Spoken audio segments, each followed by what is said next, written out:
Inflation is the increase in the price of goods and services over time. Now, in this video, we will delve deeper into the causes of inflation.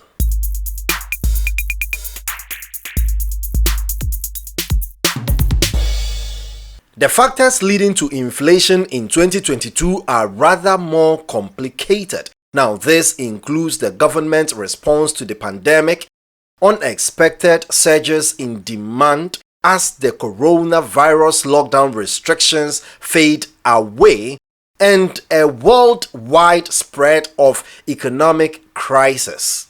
Now, inflation has always been a significant factor for both consumers and investors in a variety of markets, including the automobile industry, the housing market, the stock market, and others. Now, this is due to the gradual loss of purchasing power caused by rising prices over time. But the rise and fall of inflation can occur for different reasons depending on the state of the economy. Now, what are the major causes of inflation? Number one, demand pull inflation. Now, demand pull inflation occurs when the demand for particular goods or services is greater than the economy's capability to supply.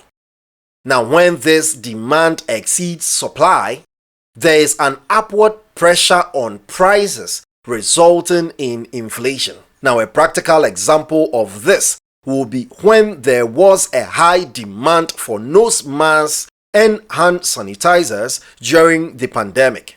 Now, once there is scarcity of any product, people are willing to pay more to acquire the product. Now, let's look at cost push inflation. So, cost push inflation is an increase in prices brought on by rising labor and material costs. Now, these costs are often passed down to consumers in the form of high prices for those goods and services. Now, an example of this will be a bag of cement, as cement is an input product for houses. When the cost of cement spike, it will cause an increase in housing prices, resulting in inflation. Number three, increased money supply. The central bank defined an increased money supply as the entire money in circulation, which includes cash, coins, balances, and bank accounts. Now, because there will be so much money in the economy chasing very few goods, demand pull inflation could occur if the money supply grows faster than the rate of production. Now, typically, the central bank will raise the money supply through the expansionary fiscal policy. Let's look at devaluation. So, devaluation is a downward adjustment of the exchange rate, which lowers the value of the country's currency. Now, a currency devaluation lowers the cost of exports, which encourages other countries to purchase the devalued products. Now, this act also raises the price of imported goods and encourages people to purchase locally produced goods rather than imported goods.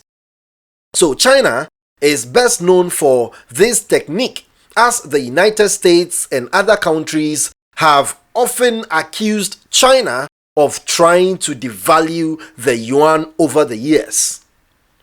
Now, rising wages. So, an increase in wages means that workers are receiving more money. Wages are an expense of production, and if they increase enough, businesses will either have to pass the cost on to consumers or accept reduced profit margins. The only exception is if they are able to balance pay increases with increased productivity. Now, while some individuals think that a wage increase will cause cost push inflation because businesses would have to spend more, others think that demand would increase enough to outweigh an increase in prices.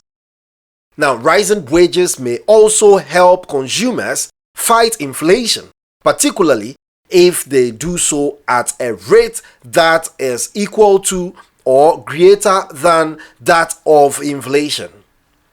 Now, number 6. So, policies and regulations. Certain policies may cause cost-push inflation or demand-pull inflation.